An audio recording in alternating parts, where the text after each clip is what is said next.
welcome to this lecture where we'll take this image, remove its background and replace it with this one, all while maintaining the detail in the model's hair.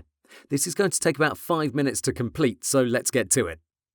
The first step is to create a good selection, so I'll use the quick selection tool to roughly select the girl. Apparently it did a great job, but if you focus on her hair, you can see there are a few strands that were left out. The goal is to get them back with minimal effort. Luckily, Photoshop gives us a completely new workspace called Select and Mask that helps us improve our selection. In previous releases of Photoshop, this was called Refine Edge. Note that if you don't have this button available in your options bar, grab any selection tool and you'll be good to go. It doesn't matter if it's a lasso, the marquee tool, or the magic wand, any tool that creates selections will give you this feature. Alternatively, you can use the hotkey Alt-Control-R. Once I click it, my workspace changes. Here on the left side, you can see we only have a few tools. The first one is the Quick Selection tool because that's one of the more powerful ones in Photoshop. This is useful in case you forget to grab a spot or region. Underneath it, we have the Refine Edge brush, which we'll use in a second, a normal brush, the lasso tools except the magnetic one, and the hand and zoom tools. The right side is packed full of settings and features, some of them more important than others in this case where we're dealing with the hair.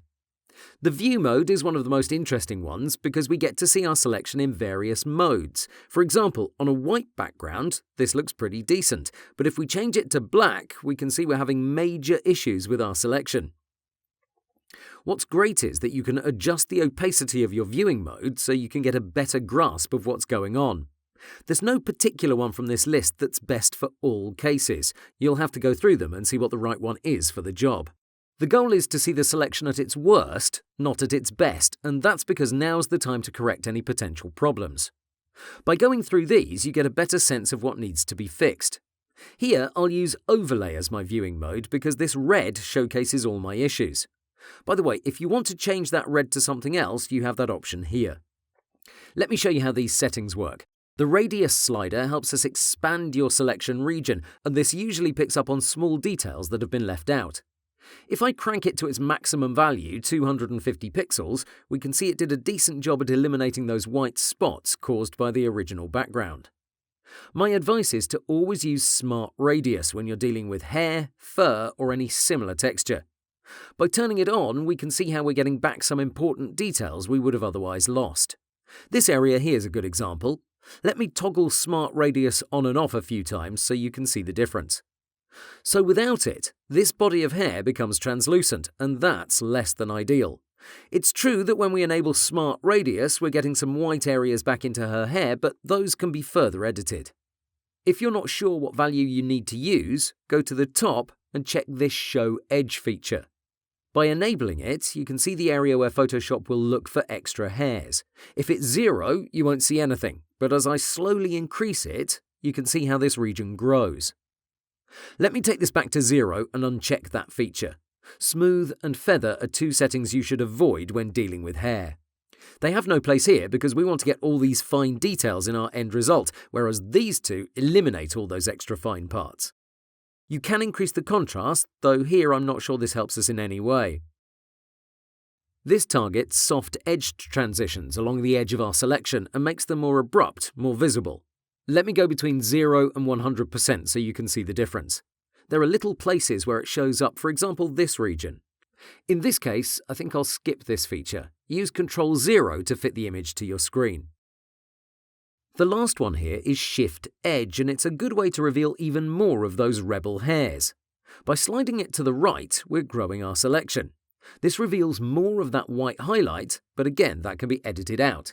Because I haven't worked on my selection so far, the results aren't spectacular, even if I go to this slider's extremes. So I'll grab the Refine Edge brush, and I'll paint a little bit around her hair so I can show you the Shift Edge in action. Okay, this should be enough. So if I slide it to the right, we can see all these fine hairs are coming back up, but they're accompanied by white, which is not ideal. On the other hand, if you slide it towards the left, you're eating into the selection. It's similar to what we did in our selection exercises, where we decided it would be best to go in a few pixels rather than get any extra ones from the background. Right, let me reset this value to 0, and I'll use Ctrl-Alt-Z to go back several steps so I can get to work. Okay, I'll use the Refine Edge brush from this new toolbox, and I'll start painting all around her contour to bring back some of those messy hairs. My advice is you click several times rather than clicking and dragging in one swoop. That's because we can use Ctrl-Z to fix any problems, so it's best you patch one area at a time.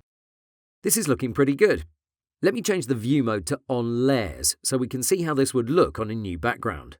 Okay, this isn't bad, but we're still seeing some white on her hair from the previous background. Not a problem, I'll enable Decontaminate Colors from the bottom, and this will help us out tremendously. Let me toggle it back and forth so you can see the difference. Because I used the Refine Edge brush, I can also play around with Shift Edge just a bit. In this case, I'll increase it to 20% or so. Okay, this looks good. With that, we're wrapped up with this part, so let's hit OK and get our selection. With it active, we can do all sorts of further edits, though that's not the goal of this lecture. That's the Select and Mask workspace, and with it we've managed to get from here to here. Now it's your turn, see how you do. In general, selecting hairs is a pain, so my advice is you stick to images that will make your life easier. As your skill increases, you can move on to more difficult cases. Okay, good luck.